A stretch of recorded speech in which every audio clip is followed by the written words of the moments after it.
하나님의 말씀 로마서 1장 13절 말씀 보시겠습니다. 로마서 1장 13절입니다. 다 찾으신 줄로 알고 봉독해 드립니다. 형제들아, 내가 여러 번 너희에게 가고자 한 것을 너희가 모르기를 원하지 아니하노니 이는 너희 중에서도 다른 이방인 중에서와 같이 열매를 맺게 하려 함이로되 지금까지 길이 막혔도다. 헬라인이나 야만인이나 지혜 있는 자나 어리석은 자에게 다 내가 빚진 자라. 그러므로 나는 할 수 있는 대로 로마에 있는 너희에게도 복음 전하기를 원하노라. 15절까지 봉독해 드렸습니다. 바울은 로마에 있는 성도들하고는 사실 일면식도 없습니다. 그럼에도 불구하고 바울은 그 로마에 있는 성도들을 대면하기를 너무나 간절히 원했던 것을 우리 지난 시간에 11절을 통하여 살펴본 바가 있죠. 바울은 왜 그렇게 로마에 있는 성도들을 대면해서 보기를 원했고 또한 그 교회를 방문하기를 원했는가에 대한 목적을 우리는 지난 시간에 몇 가지를 살펴본 바가 있습니다. 다시 한번 보면요.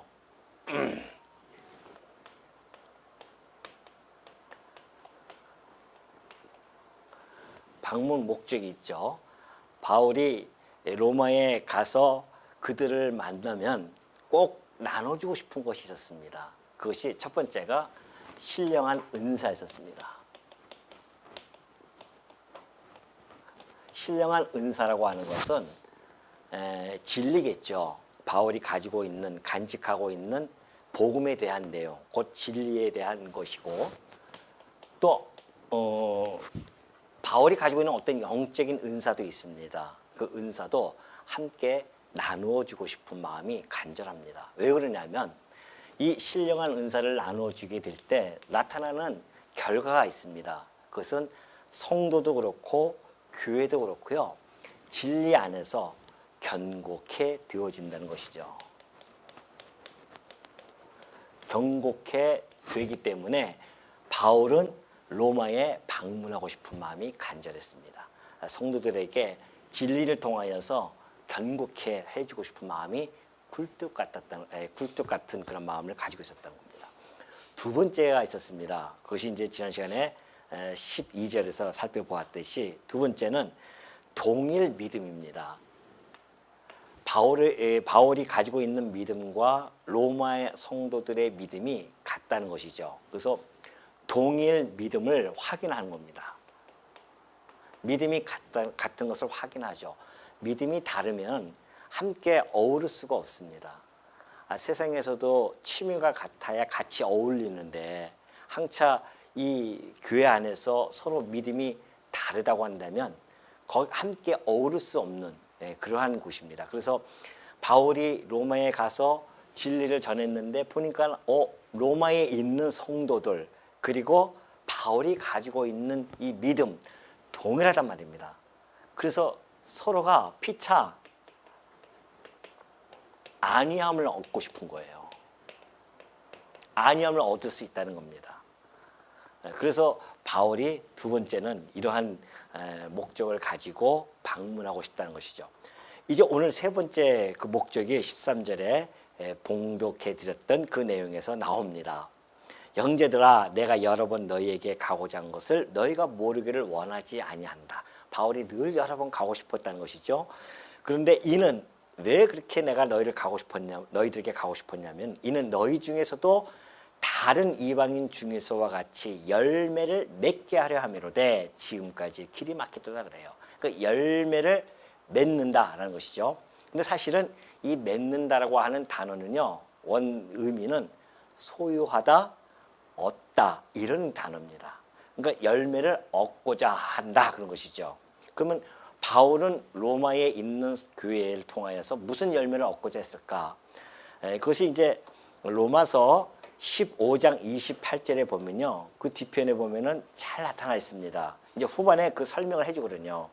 그러므로 내가 이 일을 마치고 이 열매를 그들에게 확증한 후에 너희에게 들렀다가 서바나로 가리라. 그렇게 마지막에 그 인사차 그렇게 전해주고 있죠. 소식을. 다시 말해서 바울이 이제 그 마게도냐라든가 이런 뭐 헬라 지역 이쪽 그리스라든가 이런 지역에서 지금 복음을 전하면서 그리고 그쪽에서 보내온 연보가 있었습니다. 예루살렘 교회가 기근이 들어서 매우 힘들었거든요. 그래서 그 교회 마게도냐 지경에 있는 교회에서 연보를 해요. 그래서 그 모은 것을 가지고 바울이 이제 예루살렘으로 간단 말입니다. 그래서 그 열매가 바로 연보를 이야기합니다. 그래서 예루살렘 교회에 가서 확증한 후에 그들 다음에 내가 너에게 들릴 것이다. 로마에 가서 들렸다가 서바나로 가고 싶다는 겁니다. 서바나는 스페인이죠. 지금의 스페인 지역으로. 그러니까 로마에 갔다가 스페인으로 복음을 전하고 싶은 마음이 있었어요. 바울이. 근데 바울이 뭐 이렇게 짭을 가지고 일을 하면서 이렇게 할 수는 없잖아요. 지금 본격적으로 복음을 전하기 때문에. 그래서 로마에 가면 그 성도들이 그들이 가지고 있는 열매들 또 있습니다. 예를 들어서 영적으로 점점 성장이 되어지죠. 그리고 하나님께서 그들에게 주신 영적인 은사들이 있습니다. 이런 것들을 통하여서 복음에 대한 열정이 그 교회의 성도들에게는 막 불같이 일어나는 것이죠. 그것이 곧 연보로 나타나고 그 연보를 통해서 선교가 되어지는 겁니다. 그래서 바울은 그들에게 열매를 얻고 그걸 가지고 서바나까지 가고자. 왜냐하면 서바나는 그때 당시에 그 유럽 쪽에서 맨 서쪽에 있는 땅끝이었단 말이죠. 바울은 거기까지 내다보고서는 지금 이 로마에 있는 성도들에게 그 선교에 대한 비전을 전달해주고 있는 것이죠. 내가 너희들을 통하여서 서바나 가고 싶다는 겁니다. 다시 말해서 세 번째는 열매죠. 이 열매는 곧 연보입니다. 그들이 주어진 열매를 가지고 선교를 하고 싶다는 겁니다. 서바나 지역으로 가서 선교하고 싶다. 이것이 이제 바울이 가지고 있는 방문 목적이 이렇게 세 가지로 크게 바울이 이 지난 시간에 11절, 12절 그리고 오늘 13절까지를 통하여서 정확하게 자기 마음을 지금 피력하고 있는 겁니다. 그래서 이 성도와 이 로마에 있는 교회와 바울의 관계가 이렇게 만나면 이런 시너지 효과가 나타나는 겁니다.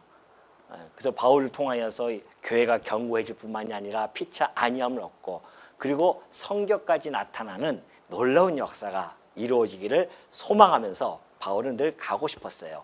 그런데 이상하게 지금까지 길이 막힙니다.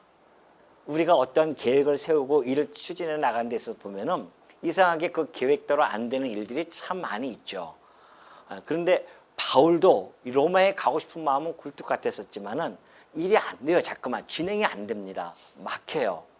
바울은 그러한 복음을 전하면서 과정 속에서 나타나는 일을 두 가지 관점에서 바울은 바라봅니다. 그것이 이제 데살로니가 전서 2장 18절에서 소개해주고 있거든요. 바울이 데살로니가에 있는 성도들에게 편지 보내면서 이렇게 전해줍니다. 나 바울은 한 번, 두 번 너에게 가고자 했어요. 내가 막 너희들에게 가고 싶었는데 사탄이 우리를 막았다 그래요.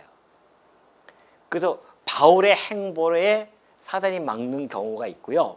또 하나는 사도행전 16장 6절에 보니까 성령이 아시아에서 말씀을 전하지 못하게 하시거늘 그들이 부르기아와 갈라디아 땅으로 다녀와 그래요. 또 성령께서 전하지 못하게 하는 경우도 있습니다.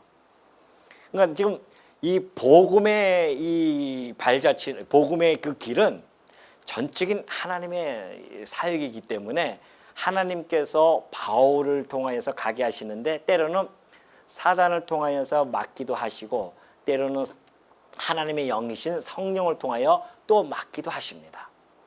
왜 이렇게 막는가? 하나님께서는 이 모든 것을 합력해서 당신의 궁극적인 선을 이루어 가시기 위한 과정이란 말이죠. 그래서 때로는 바울이 사실은 이 아시아 쪽으로 해서 이쪽도 우리 쪽으로 이렇게 오고 싶은 마음이 있었지만은 그러나 그때 성령이 맞고 아니다. 저 그리스 마게도냐 그 유럽 쪽으로 복음을 가지고 가라. 그래서 사실은 이제 복음이 유럽으로 먼저 가거든요. 유럽으로 갔다가 결국은 영국으로 가고 영국에서 미국으로 갔다가 이제 우리나라까지 온 거 아닙니까? 그래서 복음의 길은 서쪽 방향이었습니다. 이것은 이미 예언되어진 내용이었고요. 예언대로 복음은 서쪽을 향해서 진행해 가는 겁니다. 그래서 오늘 이제 이 시대에 우리까지 왔잖아요. 한국 땅에 오고 나서 그 다음에 이제 중국으로 넘어가고 그래서 중동으로 넘어가는 이 복음의 이 루트가 다 정해져 있습니다. 그 과정 속에서 때로는 전하기도 하시고 못 전하기도 하시는 분이 하나님의 주권에 의해서 이루어진다는 사실을 바울은 너무나 잘 알고 있었죠. 바울은 여전히 이 로마에 가고 싶었지만은 어떠한 일 때문에 이게 사단을 통해서 했는지 성령을 통해서 했는지 모르지만은 그러나 분명한 것은 지금 고린도 지역과 헬라 지역에서 자신이 한 일이 참 많았습니다. 이것은 이제 로마서 15장 후에 나타나거든요. 그러면서 아까 얘기했듯이 헌금을 가지고 예루살렘으로 반드시 가야 했기 때문에 바울은 먼저 해야 할 일들이 있었어요.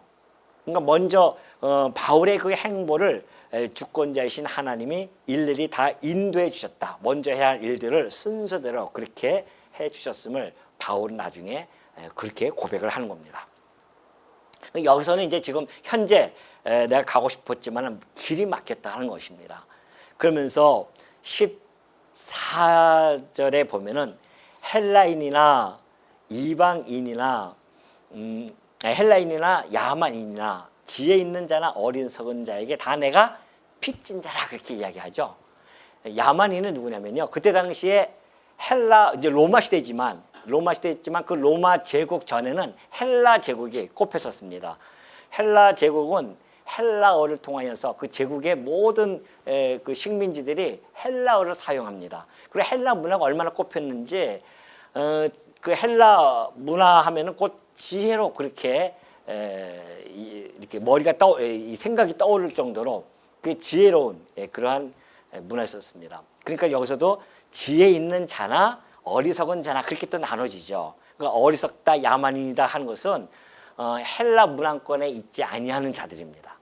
그리고 어리석은 것도 헬라의 지혜, 그 헬라 철학이라든가 이런 것에 접하지 아니한 사람들, 이런 사람들은 이제 어리석게 그렇게 표현을 한 것뿐이죠. 그러니까 다시 말해서 이방인들이에요. 근데 바울은 그 이방인들에게 빚을 졌다고 합니다. 아니 바울이 뭐 이방인들에게 왜 빚을 졌겠습니까? 근데 정말 빚을 졌어요. 왜 그러냐면 이 이방인들이 아니면 바울은 진작에 죽음을 당했을 수도 있었습니다. 바울은 예수를 믿는 사람들을 핍박했었거든요. 교회를 핍박했었습니다. 근데 하나님께서 이미 바울을 어머니 태로부터 그는 이방인의 사도로 택정함을 받았어요. 그렇기 때문에 예수님께서 그를 다메섹 도상에서 부르셨단 말이죠. 안 그랬으면은 어쩌면 그는 영원한 지옥불에 던져졌을 수도 있었습니다. 그런데 하나님께서는 그 이방인의 사도로 부르시기 때문에 바울은 그 이방인의 복음을 전해야 할 사명이 주어져서 그래서 하나님이 살려두신 거거든요. 그러니까 바울이 그래서 빚진 거다. 나는 너희들에게. 너희들이 아니었으면 나는 영원한 지옥불에 던져질 수밖에 없었을 텐데 너희들 때문에 내가 너희들에게 복음을 전해야 하는 사명이 있었기 때문에 하나님께서 나를 세워주시고 살려주시고 결국은 나를 하나님 나라까지 인도해 가시는 이 은혜 안에 내가 함께 있게 되어졌다. 그러니 내가 너에게 얼마나 빚졌냐 이거죠. 그래서 바울은 끊임없이 지속적으로 이방인들에게 복음 전하는 일에 자기의 생명을 조금도 아끼지 않냐고 자기의 삶을 던졌음을 우리는 잘 이 사도행전을 통하여 알 수 있는 것이죠. 자, 그렇다고 한다면 이 바울만 빚을 졌을까요? 바울만 빚을 졌냐 말이죠. 오늘 우리들도 빚이 있음을 오늘 여러분들이 좀 알고 갔으면 좋겠습니다.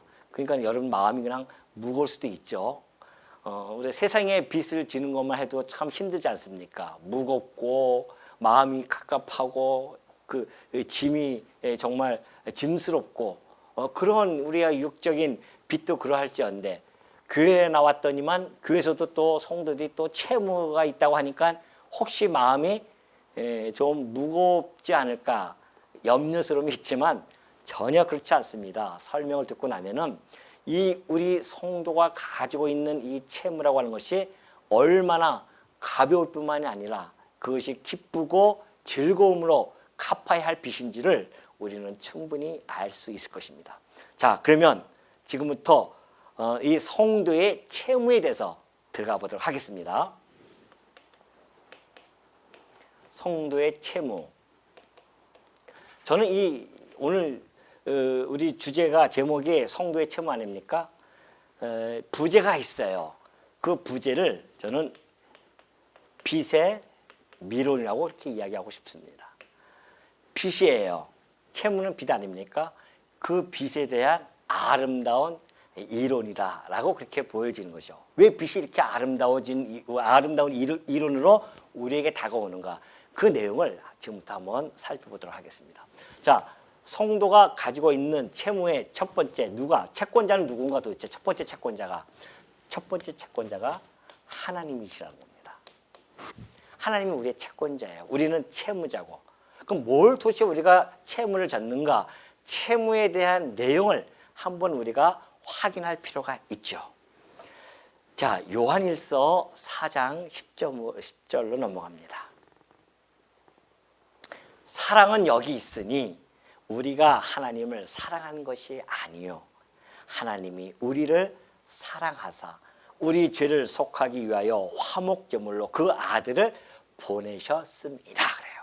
아니, 우리가 원래 하나님을 사랑할 존재가 아니에요. 아니, 하나님뿐만이 아니라 보이지 않는 하나님뿐만이 아니라 보이는 옆에 있는 사람도 우리가 사랑할 존재가 아니에요. 왜냐하면 우리는 인간들은 사실은 죄 가운데 다 태어납니다. 그리고 죄 가운데서 살아가는 존재들입니다. 우리의 본성은 사실은 죄악이 가득 차 있어요. 하는 것마다 우리는 항상 죄스러운 생각들만 하면서 살아가는 존재들입니다. 근데 어떻게 하나님을 사랑할 수 있겠습니까? 그래서 우리는 하나님 앞에 갈 수가 없었던 존재였었어요. 근데 하나님이 우리를 사랑한다는 거 아닙니까? 우리가 하나님을 사랑한 것이 아니라 하나님이 우리를 사랑해 주셨어요. 왜? 하나님은 원래 본래적으로 사랑이시기 때문에 그래요. 그분은 스스로 존재하고 계시면서 그분이 가지고 있는 속성 중에 하나가 사랑이에요. 그러니까 사랑이 그 속성을 가지고 있기 때문에 우리를 사랑해 주십니다. 그 사랑을 우리가 어떻게 확인할 수 있을까요? 우리가 옆에 있으면 사랑을 확인할 수가 있잖아요. 내가 나를 정말 사랑해. 어떻게 할 수 있는데 내가 정말 가지고 있는 거 다 너 주고 싶어. 그러면서 가지고 있는 거 뭐 옷도 이렇게 사주고 하지 않습니까? 제가 얘기했는지 모르겠네요. 우리 집사람하고 제가 연애 시절 때 제가 좀 약간 궁색하게 살았던 사람이었었는데 집사람이 만나니까 저를 사랑하는지 옷을 갖다가 사주는 거예요. 그래서 뭐 옷을 하나 사줬는데 돈을 주는데 제가 그걸 옷을 사야 되는데 또 딴 데 썼다는 거 아닙니까? 그러니까 또 다음에 또 돈을 줄까 싶어서 한 건 아니고요. 그랬는데 사랑하니까 주고 싶은 건가요? 그러니까 사랑이라고 하는 것은 그러한 표현을 통해서 확인이 되어지잖아요. 그것처럼 우리는 옆에 보이니까 그것이 확인할 수 있는데 하나님은 보이지 아니하시는 하나님이십니다. 근데 어떻게 나를 사랑하는지 확인할 수가 있냐 말이죠. 근데 놀랍게도 하나님께서 그걸 내가 보여줄게. 내가 너를 얼마나 사랑하는지 그것도 사랑의 농도도 내가 보여줄게. 확증시켜줄게. 그랬단 말이죠. 그럼 어떻게 보여주실 것입니까? 했더니만 하나님의 아들을 보내주신다는 겁니다. 그분이, 왜 그분을 보내주십니까?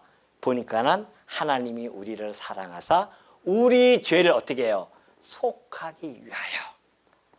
그러니까 우리는 죄인이에요. 우리가 죄를 속함을 받는다고 하는 것이 무슨 의미인지를 잘 알아야 됩니다. 죄라고 하는 것은요, 죄는 값이 있습니다. 여러분 죄 지면 어디로 갑니까? 구속당하잖아요. 감옥에 간단 말입니다. 그 죄의 값은 반드시 있어요. 그런데 우리 인간들이 본래부터 가지고 있는 그 죄, 지금 우리가 감옥에 가는 것은 죄 때문에 이 죄로부터 나타난 범죄입니다. 우리가 착각하지 말아야 할 내용은 나는 범죄를 안 했어. 그러니까 난 죄가 없어.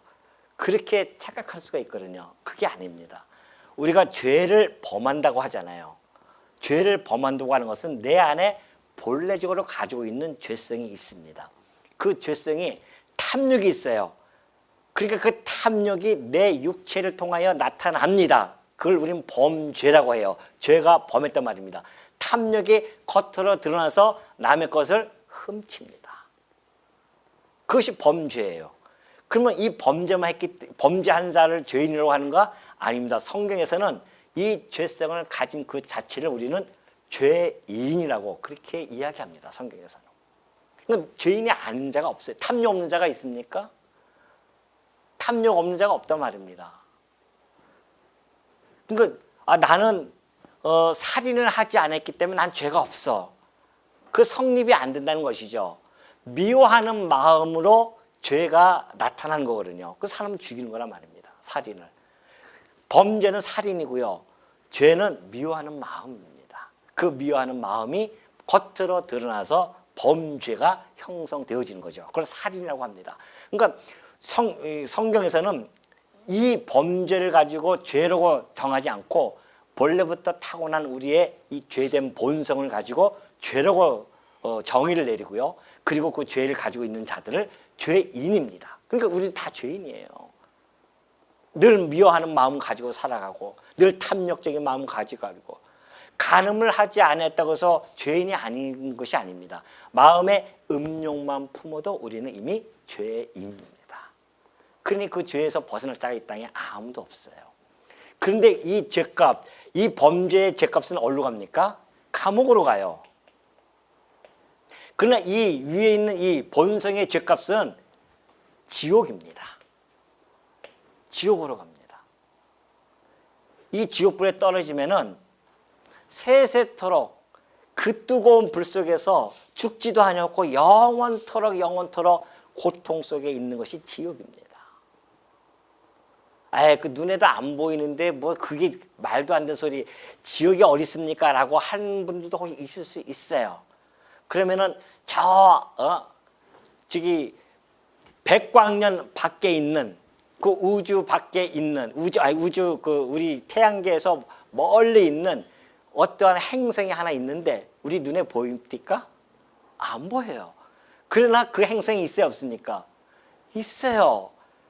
옛날 고려 시대 때나 모르니까 난 그것이 있는지 없는지 그냥 눈에 보이는 별이 전부인 줄 알았는데 만원경에 발달되고 보니까 난 백광년이나 가도 그냥 우리 같은 은하계가 수억 개가 되어지고 그 수억 개의 또 하나의 은하계가 또 수억 개가 되어지고 끝이 없다는 거 아닙니까?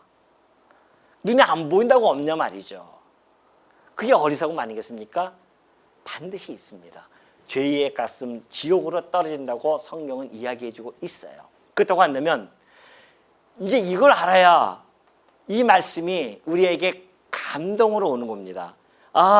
하나님이 우리를 사랑해서 이 지옥불에서 어떻게 했나? 건져주시기 위하여 화목제물로 그 아들을 보내십니다. 하나님의 아들을 보내셨어요. 화목제물이에요.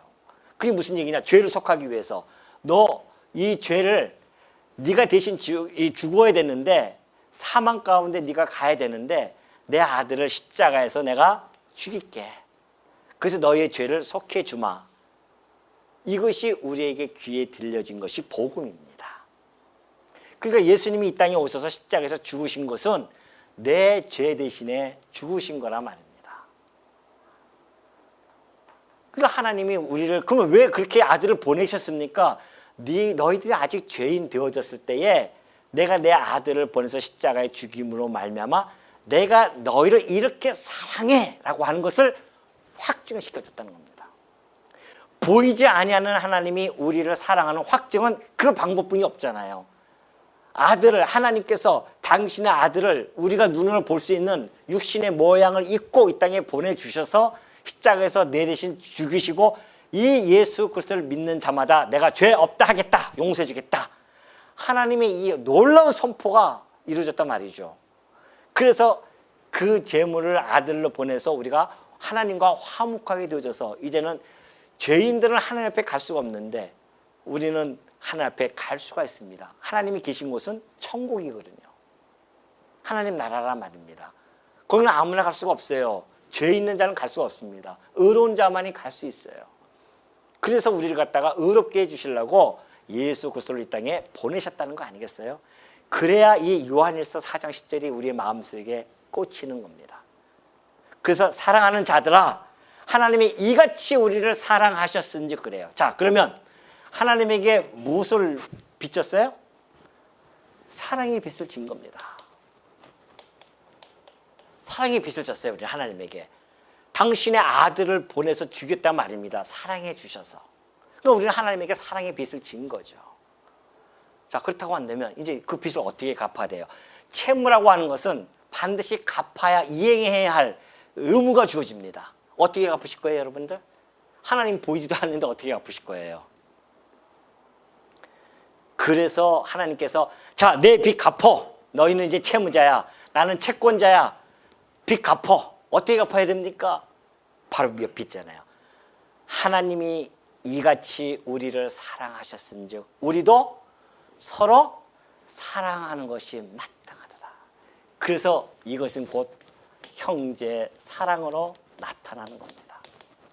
이것으로 빚을 갚는 거예요. 내가 사랑을 받았으니 사랑을 갚아야 될 거 아닙니까? 그래서 형제를 사랑하는 것이 마땅하도다. 그렇게 이야기합니다. 사랑이라고 하는 것은 어마어마한 효력을 발휘하고요. 능력을 발휘합니다. 볼까요? 베드로전서 4장 8절에 보니까 무엇보다도 뜨겁게 서로 사랑하라고 합니다. 왜? 사랑은 허다한 죄를 어떻게 해요? 덮어버린다는 겁니다. 저 사람이 죄가 있어요. 우리의 죄를 다 덮어줬어요, 하나님께서. 그런데 우리가 우리의 형제의 죄를, 허물을 들춰내면은 하나님의 사랑을 깨달지 못한 자입니다. 오히려 그 죄를, 허물을 덮어주는 것이 하나님의 사랑에 감동을 받은 자들이에요. 왜냐하면 우리 원래 하나님께서 율법을 주셨을 때에 하나님을 사랑하고 내 이웃을 내 몸처럼 사랑해라고 율법을 주셨는데 인간이 그걸 지키지 못했어요. 율법은 돌에다가 새겨졌습니다. 돌비예요. 돌에다가 새겨졌습니다. 이렇게 해 했더니만 인간이 죄 때문에 안 돼요. 안 되는데요. 죽어도 안 되는데요. 그래, 알았어. 그러면 내가 너희들에게 내 사랑의 이 법을 너희들 마음에 새겨줄게. 신비에다 세워준다고 했습니다. 그 신비가 뭐예요? 하나님이 너희를 어떻게 사랑한 것 같이라고 하는 것을 이 마음속에 우리에 심어줬습니다. 내가 너를 이만큼 사랑해. 그 감동이 있습니다. 감격이 있습니다. 그래서 우리 마음에는 사랑이, 이 법이 새겨져 있는 자들이에요. 그러한 사랑의 법이 새겨진 자들을 일컬어서 성도라 칭하는 겁니다. 우리 마음속에는 사랑의 이 법이 새겨져 있다니까요. 그러니 사랑의 법을 내가 생각해서 지키는 것이 아니라 내 마음에 감동이 있어서 하나님이 나를 이만큼 사랑하셨는데, 죽기까지 사랑하셨는데 내가 저 형제의 요만한 그 티끌, 그걸 견뎌내지 못하면 되겠냐 말이죠. 사랑은 그 어떠한 티끌도 다 덮어주는 것이 사랑입니다. 그러니까 여러분이 왜 하나님께서 모아주셨는지 아십니까? 사랑하라고. 내가 너를 이렇게 사랑했으니까 너도 한번 사랑해. 그래서 그 사랑이 교회, 그 퍼지는 것이 교회입니다.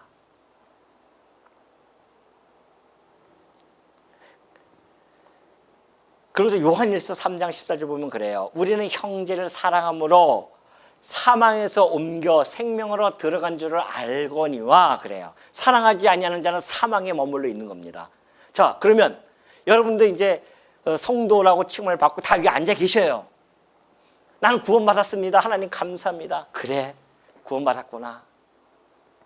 그래, 구원받은 걸 어떻게 네가 한번 드러내 보렴. 하나님이 묻습니다. 구원받은 거 여러분이 어떻게 드러낼 겁니까?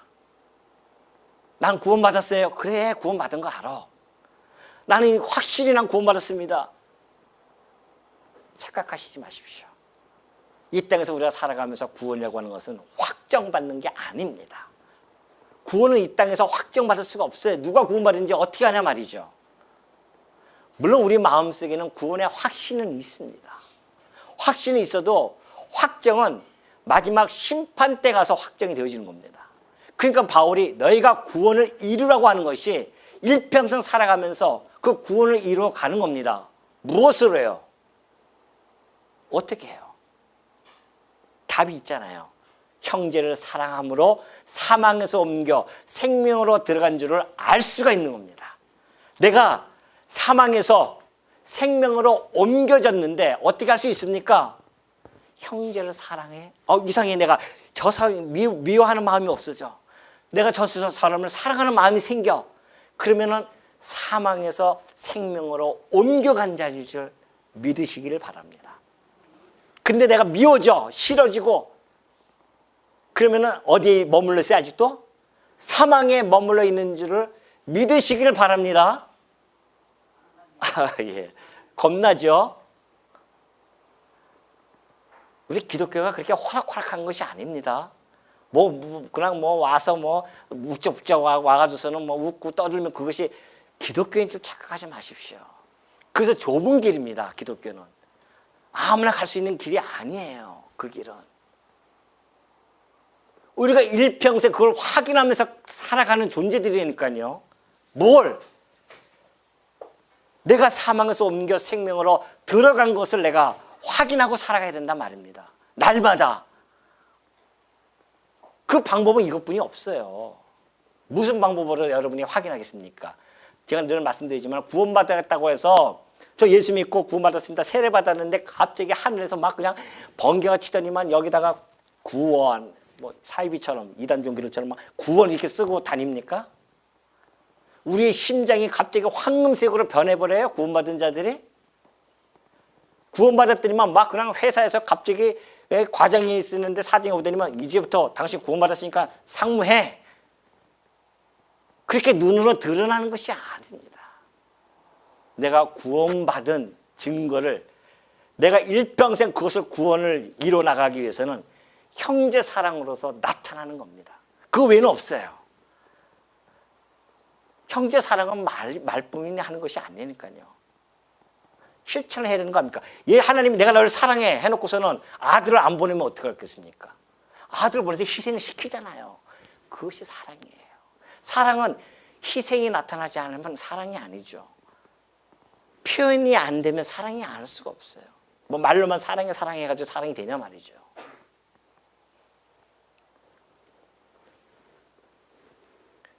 사랑이라고 하는 것은 이게 구체적으로 나타납니다. 그럼 사랑은 뭔가? 서로 화목하게 되어지는 것, 서로 우애 있게 살아가는 것, 서로 존경하고 살아가는 것, 이웃에게 악을 행하지 아니하는 것들, 이런 것들이 사랑의 구체적인 하나의 표현들 아니겠습니까? 정확하게 기억하십시오. 구원받은 증거는 사랑으로 나타나고, 사랑은 여러 가지 아까 얘기했듯이 악을 행하지 아니하고 화목하고 우애와 존경과 허다한 죄를 덮을 수 있는 것, 이것이 사랑의 결과입니다. 내가 지금 그것이 안 나타난다? 이상하게 사랑이 안 나타난다? 사망에 아직 머물고 있구나라는 생각을 끊임없이 해야 됩니다. 날마다 이것을 체킹하십시오. 오늘 아침부터 일어나서 저녁 때 주무실 때 체킹하시라니까요. 내가 오늘 사망에 머물러 있었는지, 아니면 내가 생명 안에 내가 오늘 옮겨가는 자로서 살아왔는지.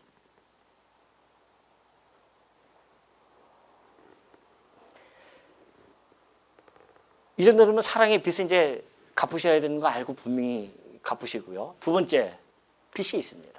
누구에게 빚졌을까요? 채권자, 두 번째 채권자가 바로 예수 그리스도십니다. 예수 그리스도는 누구예요? 하나님의 아들이십니다. 우리 대신 십자가에서, 우리의 죄 대신 십자가에서 죽으신 분이에요. 그분이에요. 우리가 이분에게 왜 빚을 졌을까요? 봐요. 갈라디아서 1장 4절로 넘어갑니다. 그리스도께서 하나님 곧 우리 아버지의 뜻을 따라 이 악한 세대에서 우리를 건지시려고 우리 죄를 되숙하게 하여 자기 몸을 주셨으니 그래요. 누가요? 예수 그리스도께서 하나님의 아들, 하나님 곧 우리 아버지예요. 우리 아버지의 뜻을 따라서, 아버지의 뜻이 뭐예요? 내 사랑하는 자녀에서 네가 십자가에서 좀 죽어주라. 그 뜻을 따라서 이 악한 세대에서 우리를 건지시려고 이 땅에 육신의 몸을 입고 이 땅에 오셨어요. 그리고 우리 죄를 대속하기 위하여 어떻게 해요? 자기 몸을 주셨다니까요. 자기 몸을 주셨어요. 자기 몸이 뭡니까? 생명 아니겠어요? 그러니까 우리는 그 아들에게, 예수님에게 뭘 비쳤습니까? 생명의 빛을 지었습니다. 생명을 비춘 자예요. 우리 대신 생명을 던지셔서 우리의 생명을 살리셨으니 우리는 그분에게 생명의 빛을 지은 자들이에요. 그 생명의 빛, 그것도 무슨 생명이에요? 70년, 80년 잠깐 왔다 살아가는 그런 생명이 아니라 영원토록 사는 그 영생을 주셨단 말입니다. 어마어마한 빛이 아닙니까?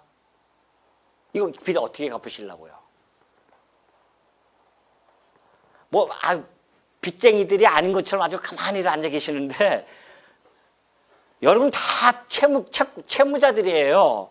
그동안 이런 거 잘 모르고나 사셨죠? 그냥 채무자인지 내가 뭔지 알아? 채무자라니까요, 여러분들이. 생명의 빛을 졌습니다. 로마서 8장 12절에 그러잖아요. 그러므로 형제들아 우리가 빚진 자라 돼. 빚을 졌어요. 생명의 빛. 어떻게 됩니까? 육신에 져서 육신대로 살 것이 아니니라. 그럼 어떻게 살아야 됩니까? 육신대로 살지 않으면 우리가 살아도 누구를 위하여? 크게 해보십시오. 누구를 위하여? 주를 위하여 살고 죽어도 주를 위하여 죽느니 그러므로 사나 죽으나 우리가 주의 것이로다. 자, 주를 위하여 우리의 삶을 살아가는 것입니다. 오직 주를 위하여 살아가는 존재들이에요. 사나 죽으나. 왜? 우리의 생명을 비쳤으니까. 내 생명을 누구한테? 아들에게 드려야 될 거 아닙니까? 주를 위하여 살아가야 돼요. 그래서 주의 것입니다. 우리는. 주의 것이 뭐예요? 소유격이에요. 너는 내 것이야. 너는 내가 생명으로 샀어. 그건 뭐예요? 그걸 종이라고 합니다. 돈으로 산 자들을 종이라고 해요. 근데 우리 주님은 생명의 빚값, 이 땅에서 가장 가치로운 값을 주고 우리를 지불하고 우리를 샀어요. 그래서 우리는 예수 그리스도의 것입니다. 주의 종이에요. 주의 종은 누구의 뜻에 따라 살아갑니까? 주인의 뜻을 따라 사는 것이 종이에요. 자기 멋대로 살아가는 건 의도 맞습니다. 주의 종들은 주의 뜻을 따라 살아가는 자들입니다. 성도는 바로 주를 위하여 살아가는 거예요. 왜 삽니까? 밥을 왜 먹어요, 여러분들? 예? 구차하게. 난 그 밥 먹을 때마다 구차해요, 정말. 하루 세 끼 찾아서 먹는 것이. 이렇게 살아야 되느냐? 그런 생각도 없이 그냥 막 맛있다고 드시는 분도 많이 계시겠지만은 조금만 우리가 생각하다 보면은 이 땅에 태어나서 내가 밥 먹으러 왔는가 도대체? 밥 먹고 싸다가 죽는 것인가 이 땅에서? 조금만 생각하면 그 생각이 들지 않습니까? 그런데 우리가 그럼 왜 사는가? 성도가 내가 말씀을 깨닫고 성도가 되어보니 내가 삶의 의미와 목적이 분명해졌단 말입니다. 내가 이 땅에 만들어지고 이 땅에 태어난 것도 나를 이 땅에 보내신 그 하나님의 영광을 위해서 내가 살아가는 존재이구나. 하나님의 영광을 위해서 우리는 살아가는 자들이에요. 밥을 먹어도 내가 직장에 다녀도 하루 밥 세 끼 먹고 해서 직장 다니는 것이 아니라 그 직장을 다니는 삶 속에서 하나님의 영광을 드러내기 위해서 주를 위해서 살아가는 존재들이에요. 그냥 죄 짓다가 죽는 것이 아니라 내가 죽는 것도 주를 위하여 죽는 거예요. 복음을 전하다가 죽든지 주를 사랑하면서 하다가 죽든지 일평생 주를 쫓아다니다가 죽든지 우리의 삶은 그런 삶입니다. 빚진 자들의 모습이에요.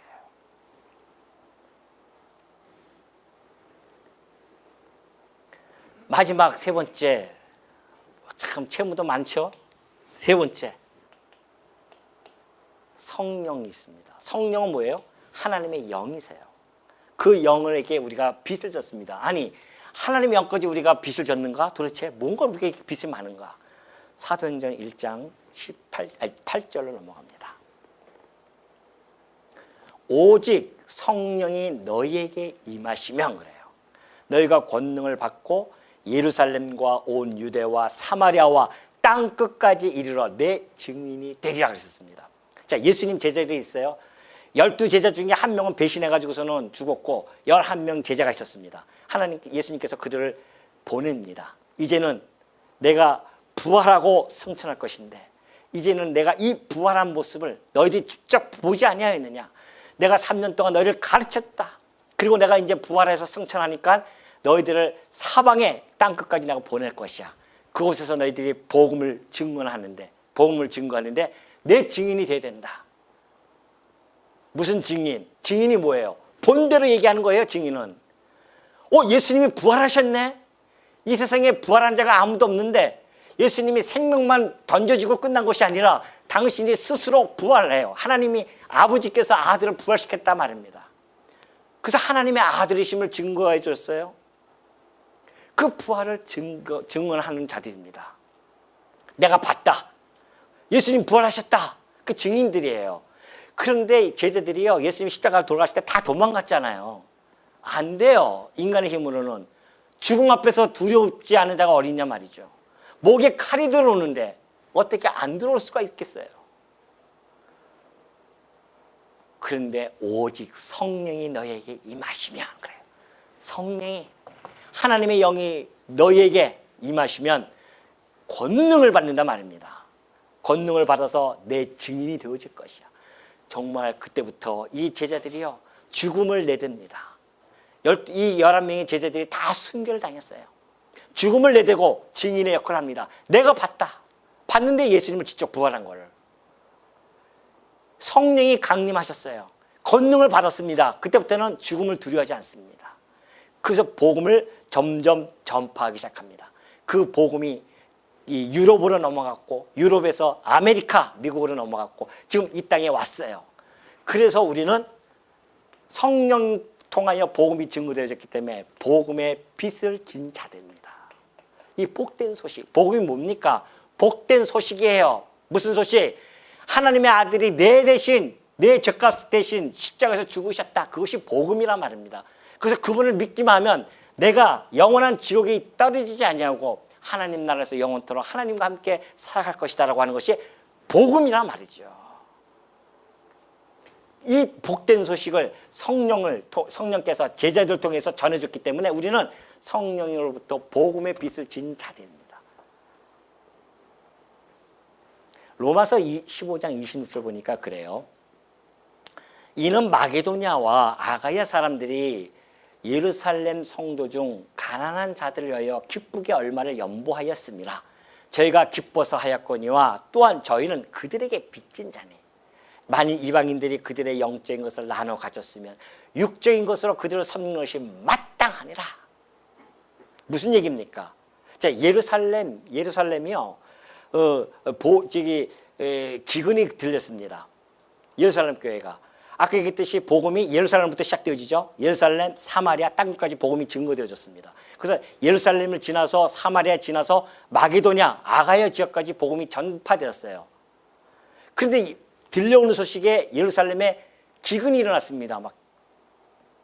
그러니까는 그 가난한 자들을 위해서 연보를 합니다. 우리 이번에 트리니키하고 시리아도 거기도 터키 지역 아니에요? 과거에 우리가 거기서부터 복음을 받은 자들이에요.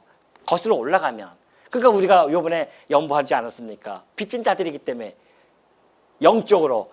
그러니까 저희가 기뻐서 하였거니와 또한 저희는 그들에게 빚진 자라고 그렇게 바울이 이야기합니다. 우리 이 마게도냐와 아가야 사람들이 예루살렘 성도들에게 빚을 졌대요. 그것이 바로 영적인 빚입니다. 그들이 진 것은 영적인 것이에요. 영적인 것을 나눠줬어요. 복음을 나눠 가졌단 말입니다. 그렇다고 한다면 육적인 것으로 그들을 섬긴 것이 마땅하다는 거 아니겠어요? 마땅해요. 그 빚이 유럽을 지나서 저 영국을 지나서요, 아메리카는 와가지고 미국이 우리 땅에 와가지고서는 얼마나 우리들에게 이 복음의 빚을 안겨줬습니까? 물질, 교육, 의료, 어떤 거 없이 그냥 한국 땅이 이 부흥될 수 있는 기초를 다 마련해 줬어요. 영적인 것뿐만이 아니라. 그런데 우리가 육적인 것을 그대로 섬기는 것이 마땅하다는 거 아니겠습니까?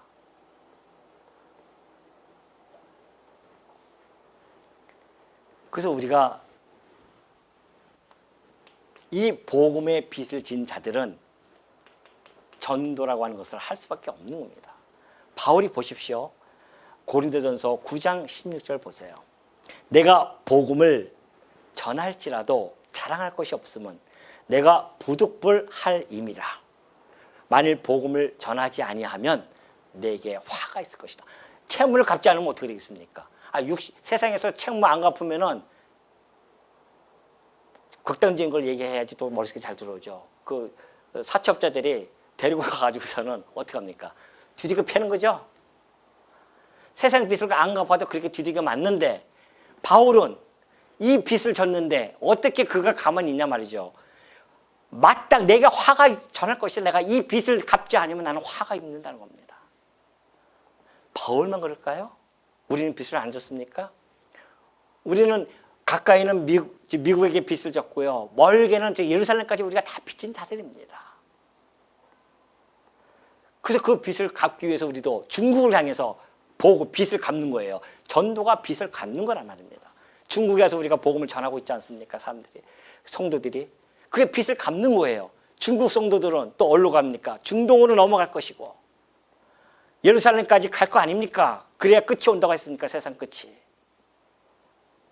그러니 전도라고 하는 것이 이 복음의 빚, 성령으로부터 지어진 빚이기 때문에 교회가 짊어져야 할 빚입니다.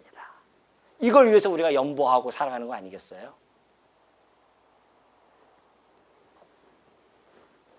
이렇듯 이 빚이라고 하는 것은 우리들에게